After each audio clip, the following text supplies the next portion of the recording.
এই যে কাজটা করলেন, যে আপনার দোকানের বাইরে যে চলে আসলেন, কাজটা কি ঠিক? আপনি কি করেন? আমাদের বেতনের ব্যবস্থা করেন সরকারকে ভ্যাট দিয়ে, ট্যাক্স দিয়ে। আপনি কি সাইনবোর্ডের বাইরে আসছেন? কেন আসলেন? আপনাকে বুঝাই। এখানে দেখেন, এখানে একটা ব্যস্ততম এলাকা উত্তরায়। ওই যে দেখেন টানাটানি শুরু হয়েছে।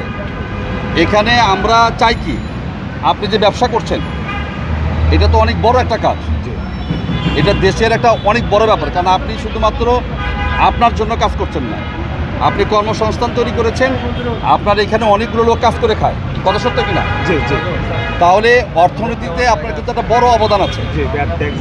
আপনি ভ্যাট দেন, আপনি ট্যাক্স দেন, আপনি সব কিছুই করেন। তাহলে কি হয়? আপনি খুব সম্মানের লোকটা, রাষ্ট্রের কাছে কি আপনি অনেক সম্মানের। কারণ আমরা বেতন নেই, আর আপনি কি করেন? আমাদের বেতনের ব্যবস্থা করেন সরকারকে ভ্যাট দিয়ে, ট্যাক্স দিয়ে। তাহলে আপনাদের সম্মান অনেক বেশি।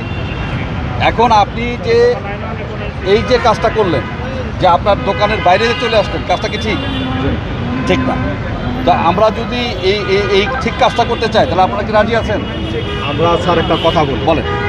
আমাদেরকে এই পর্যন্ত যতবারই বলা হয়েছে যে এই রাস্তাটার ওই পাশটা পুরাটা ক্লিয়ার রাখা। আমরা কিন্তু গতকালকেও যে আমরা আলোচনা করছি, পেয়েছেন আপনি? যে গণবিজ্ঞপ্তি পাইছি। আচ্ছা, আমরা ধরছি যে এই পর্যন্ত রাখলে কোনো সমস্যা হবে না। আচ্ছা, এবার একটা কথা আচ্ছা, বলি। বিগত দিন আমি বাদ বুঝতে দিলাম পারছি। স্যার, বাদ দেন। স্যার আমি বলি, বলেন। বিগত দিন বাদ দিলাম। আমিও চাই পার্সোনালি ফুটপাথ ক্লিয়ার থাকুক, মানুষের চলাচলের রাস্তাটা আপনার 100% ভালো থাকুক। জি আমরা স্যার অভ্যস্ত হয়ে যাই, জি। এই কারণে আমরা এগুলো করি। আচ্ছা, যে উনি থাকুক, উনি অনেক অনেক স্মার্ট, আমার ম্যানেজার অনেক স্মার্ট। তো আমরা চাই আইনটা সঠিকভাবে প্রয়োগ হোক। আচ্ছা, আমরা এটাকে সেলুট এই যে আপনি যে আমাদের কাছে সহযোগিতা করছেন, জি। এই জন্য আপনাকে আন্তরিক ধন্যবাদ।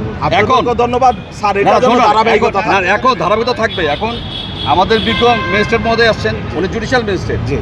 উনি আইন অনুযায়ী যা সিদ্ধান্ত না তা নেবেন, এবং আপনাদের সহযোগিতায় আমরা চাই যে এটা আপনারা সরায় ফেলেন। আমরা কারোর প্রতি জুলুম করা, এই আইনটাকে প্রয়োগ করা, এটা আমরা চাই না।